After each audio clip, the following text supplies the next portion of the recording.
Hi everyone. ఈరోజు బెంగుళూరు నుంచి Chikballapur start అయ్యామండి కార్‌లో.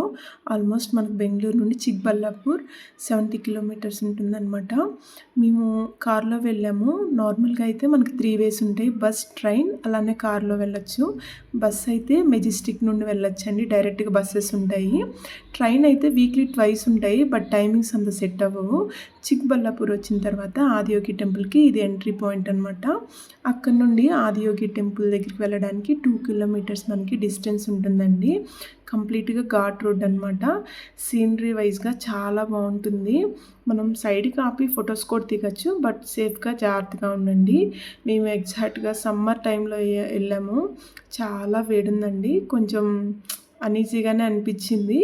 నేను ఫ్యామిలీతో ఎళ్ళేవాళ్ళైతే సమ్మర్‌ని అవాయిడ్ చేయమని చెప్తాను. ఇక్కడ చూడండి, ఒక ఫాదర్ వాళ్ళ పిల్లల్ని పైకి తీసుకెళ్ళి వ్యూ అంతా చూపించి తీసుకొస్తున్నారు. చాలా బాగా అనిపించింది. మనకి వెళ్తుండగా ఎట్ ద మిడిల్‌లో మనకి ఆదియోగి స్టాచ్యూ అనేది చాలా క్లియర్‌గా కనిపిస్తుంది. చాలా బావుంటుందండి అలా చూసినప్పుడు. మనం వన్స్ ఇలా రీచ్ అయిన తర్వాత మనకి బైక్స్‌కి, కార్‌కి సపరేట్‌గా పార్కింగ్ ఉందండి. పార్కింగ్ కూడా బైక్‌కి ఒక 20 రూపీస్, కార్‌కి ఒక 50 రూపీస్ తీసుకుంటున్నట్టున్నారు. ఓకే, రీజనబుల్‌గానే ఉంది. అక్కడ మనకి ఫుడ్ కూడా అవైలబుల్‌గా ఉంది. రెస్ట్ రూమ్స్ అన్నీ అవైలబుల్‌గా ఉన్నాయండి. ప్లేస్ అయితే చాలా పీస్‌ఫుల్‌గా చాలా బావుంది. ఫ్యామిలీతో ఎళ్ళేవాళ్ళైతే ఎర్లీ మార్నింగే ఫుడ్ కూడా ప్రిపేర్ చేసుకొని వెళ్ళిపోయి, ఈవినింగ్ లేజర్ షో కంప్లీట్ చేసుకొని రమ్మని చెప్తాను నేనైతే. లేజర్ షోకి ఉండాలి అని అనుకుంటే మటికి లేజర్ షో 7-8 జరుగుతుందనమాట. 8కి ఒక 10 మినిట్స్, ఒక 5 మినిట్స్ బిఫోరే స్టార్ట్ అవ్వండి. ఎందుకంటే ట్రాఫిక్ హెవీగా ఉంటుంది. మీరు ఆ 2 కిలోమీటర్స్ దాటడానికి చాలా టైం పడుతుందనమాట.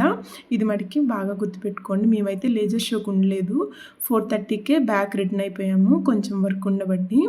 సో, ఇక్కడ మనకి అన్ని ఫెసిలిటీస్ ఉన్నాయండి. పిల్లలకు కూడా ఎలాంటి ఇబ్బంది కలగదు. ఇక్కడ హోటల్ కూడా ఒకటుంది. ఫుడ్ కూడా చాలా బావుందనమాట.